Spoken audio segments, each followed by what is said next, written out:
তোমার জন্যই তো বাবলির ভাই বোনের সাথে সম্পর্কটা নষ্ট হলো, আর তুমি বাবলিকে নিয়ে আসবে। হাসালে তিতলি। আমি ঠিক পারবো সুনয়না বৌদিকে আনতে। মামনি, একটা কথা বলবো মামনি। বল। বলছি যা হবার তো হয়ে গেছে।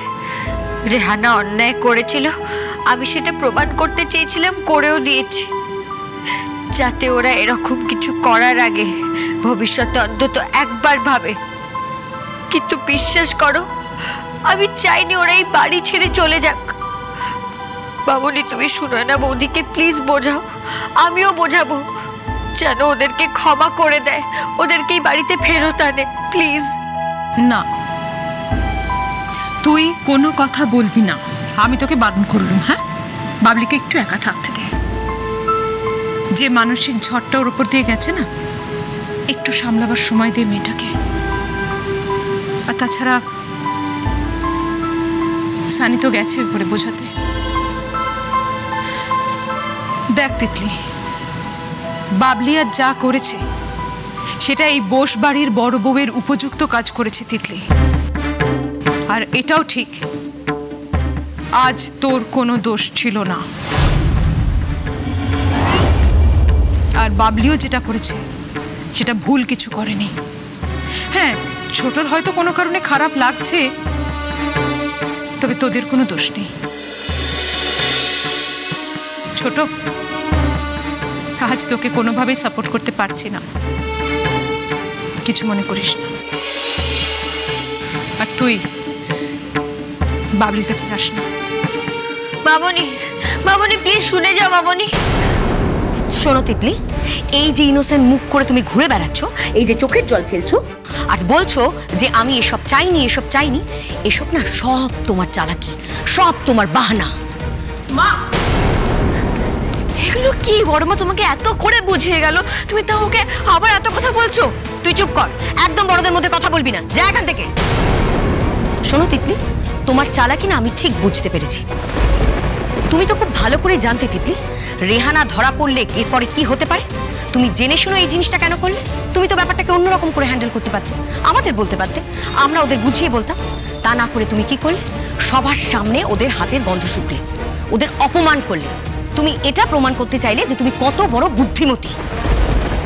এই যে তুমি বলে বেড়াচ্ছ না আমি এটা শিখবো, ওটা শিখবো, সংসারের কাজ না এত সহজ নয় তিতলি, জানো তো? সংসার করতে গেলে মেয়েদের জীবনে অনেক মানিয়ে চলতে হয়, সেটা তুমি জানো তো? অনেক সময় অন্যের দোষ নিজের ঘাড়েও নিয়ে নিতে হয়। তোমার মতো স্বার্থপর মেয়ের দ্বারা না সংসার করা সম্ভব নয়। তুমি কোনোদিন কাউকে সুখী করতে পারবে না তিতলি।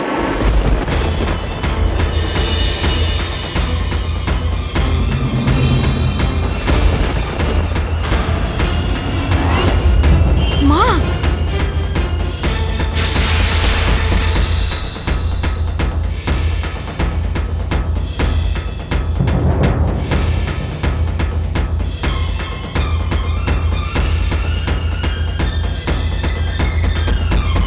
তুমি কোনোদিন কাউকে সুখী করতে পারবে না তিতলি, তুমি কোনোদিন কাউকে সুখী করতে পারবে না তিতলি। তিতলি দিদি, তুমি কাকিমানির কথা কিচ্ছু মনে করো না। তিতলি দিদি,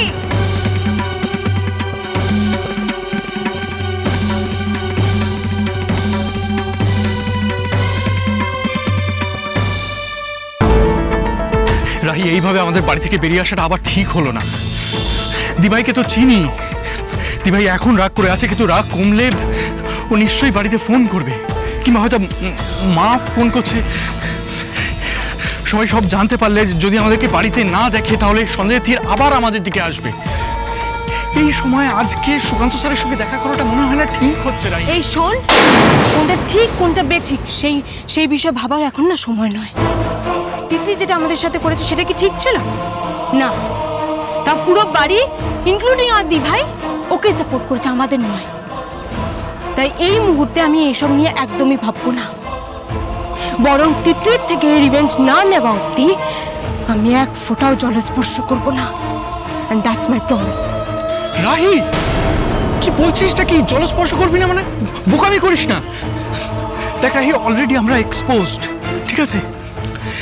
এরপরে যদি কিছু ঘটে সবাই কিন্তু আমাদেরকেই সন্দেহ করবে। আর ভুলে যাস না, আমাদের একটা পারিবারিক সম্পর্ক আছে ওদের সঙ্গে। দিভাইয়ের শ্বশুর বাড়ি ওটা। তাই এখন থেকে আমাদের যা করতে হবে খুব খুব ভেবে চিন্তে করতে হবে, কারণ এখন থেকে যাই ঘটবে সবাই ভাববে সেটা আমরাই ঘটিয়েছি। ভাববে আমার আগেও যাই আসতো না, এখনো আসবে না। দেখ তিতলি সবসময় প্রমাণ করে না, প্রমাণ আমাদের ওই সবার সামনে এক্সপোজ করে দিল, আমার হাতের গন্ধ শুকিয়ে সবাইকে বলে দিল যে আমি কালপ্রিট। এখন যাই হবে আমি এটাই বলবো যে প্রমাণ কোথায়, প্রমাণ নিয়ে এসো, তারপরে অ্যাকিউজ করো। দিভাই এলো এটাই বলবো। ওই একবারই লোকের সামনে আমাকে চড় মারলো না দিভাই, ওই চড়ের উচিত জবাব দেবো আমি। সবার সামনে দাঁড়িয়ে তিতলির ক্ষতি করব, কিন্তু কেউ আমাদের অ্যাকিউজ করতে পারবে না, কারণ প্রমাণ থাকবে না।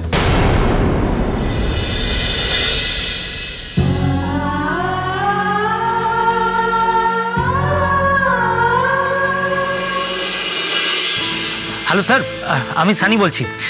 সরি, উৎসবের দিনও আপনাকে ডিস্টার্ব করতে বাধ্য হলাম।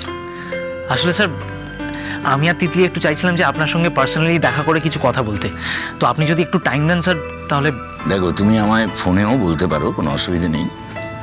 এখন তো ইনস্টিটিউট বন্ধ, তো ইনস্টিটিউট খুললে তখন না হয় সামনাসামনি কথা হবে। আসলে স্যার, আমার ধারণা যে তিতলির বিরুদ্ধে যে চক্রান্ত চলছে তাতে আপনাদের ইনস্টিটিউটের কেউ না কেউ মিলিত আছে।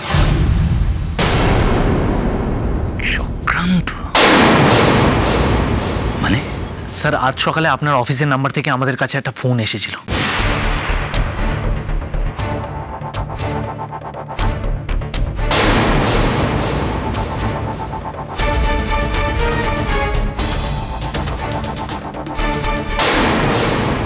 এত অসৎ হয় কেন মানুষ? কি লাভ হলো তোমাদের ওভাবে ডেকে নিয়ে গিয়ে? কেন এরকম করলে রেহানা? কাকে দিয়ে করালে কাজটা? শুধু তো সুদীপ্তদার পক্ষে এটা করা সম্ভব না। তুমি ভেবো না সানি, তুমি যে ইনফরমেশনটা আমায় দিলে সেটা আমার মাথায় থাকবে। একাদশীর দিন আমাদের ইনস্টিটিউট তো খুলছে, সেই দিন তোমার রেজাল্ট আউট হবে, সেই দিনই অ্যাডমিশন প্রসেস শুরু হবে। তোমরা এসো, তখনই না হয় কথা হবে। ফোনে আমরা একটা টাইম ঠিক করে নেব। ওকে স্যার, ডান। তাহলে আমি দশমীর দিন আপনাকে একটা মেসেজ করে দেবো, আপনি কাইন্ডলি প্লিজ টাইমটা জানিয়ে দেবেন, আমরা চলে আসবো। Sure sure sure. দেখো সানি, এই ব্যাপারটাই শুধু তিতলির বিরুদ্ধে চক্রান্ত হয়েছে তার মধ্যে থেমে নেই, কিন্তু এই পুরো ব্যাপারটায় ইনস্টিটিউটের নামটা কিন্তু জড়িয়ে গেছে। তুমি তিতলিকে বলে দিও যে এই ধরনের মিসআন্ডারস্ট্যান্ডিং আর কখনোই হবে না, ও যেন প্যানিক না হয়। আমার রুমের নাম্বার থেকে আমার নাম করে কেউ ফোন করেছে, এটা তো ছোটখাটো ব্যাপার নয়, সামান্য ব্যাপার নয়। ভগবানের আশীর্বাদে তুমি তিতলির সঙ্গে ছিলে, বড় কোনো বিপদ ঘটেনি, এটাই একমাত্র সান্ত্বনা। যদি বড় কিছু ঘটে যেত তাহলে তো আমাদের ইনস্টিটিউট জড়িয়ে যেত তাতে, না? সেটা তো বেশি বদনাম হতো আমাদের। দেখো সানি, আমি এটা নিয়ে ইনকোয়ারি করবই, আর দোষীরা শাস্তি পাবেই। আর যদি দেখা যায় যে আমার ইনস্টিটিউটের কেউ এর সাথে জড়িত আছে, আমি কিন্তু তাকে ছেড়ে কথা বলবো না। আমি তোমায় কথা দিচ্ছি। Okay? Thank you so much sir.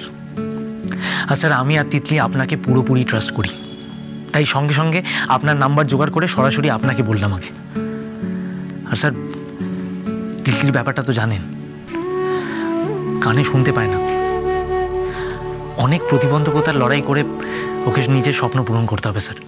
ওর বাড়ির লোকেরা তো ওর সঙ্গে আছেই স্যার, কিন্তু তার সঙ্গে ওর টিচারদের আর ওর ক্লাসমেটদের সহযোগিতাটাও খুব দরকার স্যার। অ্যাটলিস্ট হেল্প না করতে পারুক, কেউ যেন ওর ক্ষতি করার চেষ্টা না করে স্যার।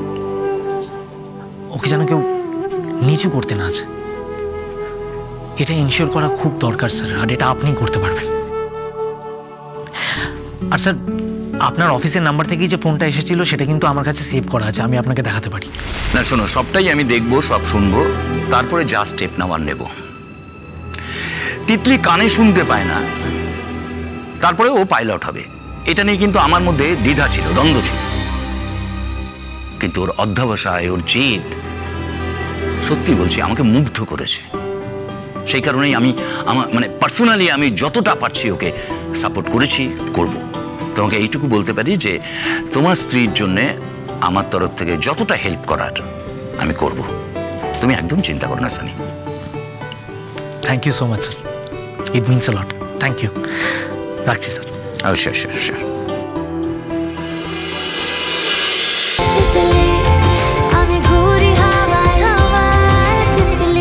স্টার জলসার প্রিয় শো দেখার জন্য সাবস্ক্রাইব করুন আমাদের ইউটিউব চ্যানেলে এবং আপডেটেড থাকার জন্য প্রেস করুন বেল আইকন।